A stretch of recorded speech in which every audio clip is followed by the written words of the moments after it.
لاہور ایک ایسا شہر جہاں تاریخ اور ثقافت ایک دوسرے میں بس جاتی ہے۔ یہ شہر صدیوں سے سلطنتوں کے ابھار اور زوال کا گواہ رہا ہے۔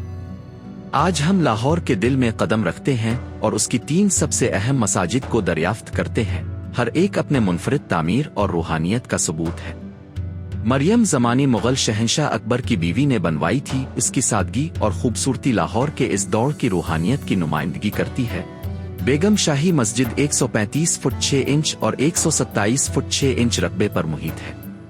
یہ ایک بہت بڑا ڈھانچہ ہے جو لودھی اور مغل ادوار کے درمیان تعمیر کے عبوری مرحلے کی نمائندگی کرتا ہے۔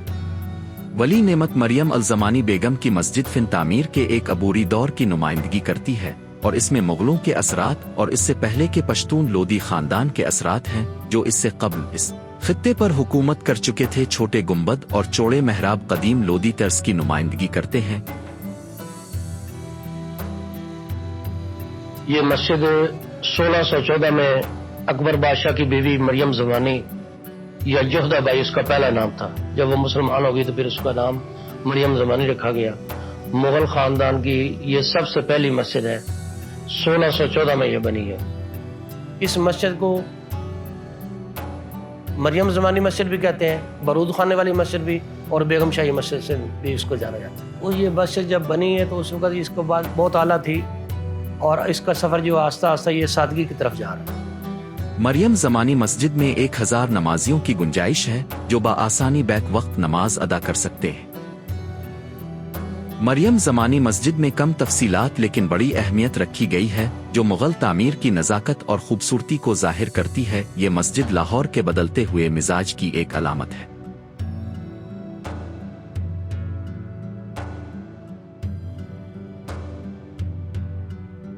مساجد توحید کے اصول اور خدا کی لامحدودیت و وحدانیت کو اپنے تعمیراتی ڈیزائن اور سجاوٹ میں پیش کرتی ہے۔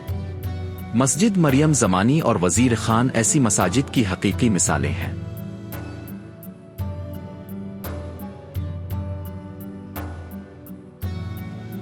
موتی مسجد جسے شاہ جہان کے دور میں تعمیر کیا گیا تھا، سفید سنگے مرمر کی چمک اور اس میں جڑے ہوئے قیمتی پتھروں کے ساتھ یہ مسجد مغلیہ تعمیر کا ایک شاندار نمونہ ہے۔ دیوان عام چوکور کے شمال مغربی کونے میں واقع یہ ڈھانچہ شاہ جہاں کے زمانے کے مغل تعمیر کا نمونہ ہے۔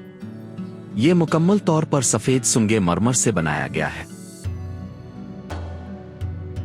موتی مسجد کی ہر ایک تفصیل اس کے عہد کی شان و شوکت کو بیان کرتی ہے۔ اس کی عظمت میں استعمال ہونے والے سنگی مرمر اور فنون سے مغلیہ سلطنت کی عظمت کا اظہار ہوتا ہے۔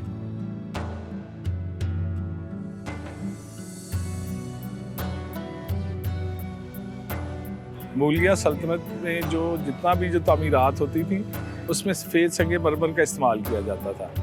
ایون آپ آگرہ کا تاج محل بھی دیکھ لیں، اس میں بھی یہی سنگ مرمر استعمال ہوا ہے، وہ بھی شاہ جہاں نے تعمیر کروایا تھا۔ اور یہ مسجد کی تو ماشاءاللہ بڑی خوبصورت مسجد ہے۔ اس کے جو گنبد ہیں وہ چھوٹے ہیں، وہ اس وجہ سے اس کا نام انہوں نے موتی مسجد رکھا تھا۔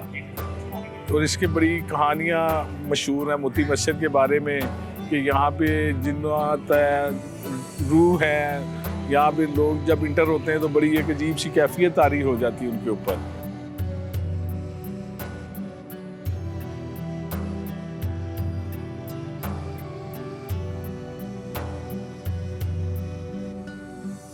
مغل بادشاہوں میں جواہرات کے ناموں پر مساجد کا نام رکھنا ایک قائم عمل تھا۔ اسی مناسبت سے اس مسجد کا نام موتی مسجد ہے۔ مغل سلطنت کے بعد مسجد کو سکھ مندر میں تبدیل کر دیا گیا، اور رنجیت سنگھ کی سکھ کنفیڈریسی کے دور میں سکھ راج کے دوران اس کا نام موتی مندر رکھ دیا گیا۔ سکھ سلطنت کے خاتمے کے بعد جب انگریزوں نے 1849 میں پنجاب پر قبضہ کیا تو مسجد کی عمارت کو دوبارہ تعمیر کیا گیا اور مذہبی آثار کو قریبی بادشاہی مسجد میں محفوظ کر لیا گیا۔ موتی مسجد میں باجماعت 100 افراد کے نماز پڑھنے کی جگہ ہے۔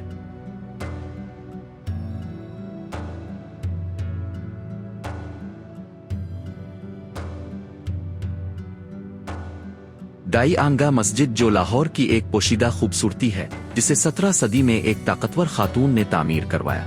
زیب النساء کے نام سے پیدا ہونے والی ڈائی آنگا کو شاہی خاندان میں بہت عزت دی جاتی تھی۔ کہا جاتا ہے کہ یہ مسجد ان کی طرف سے بنائی گئی تھی اور حج کے لیے ان کی روانگی سے قبل بنائی گئی تھی۔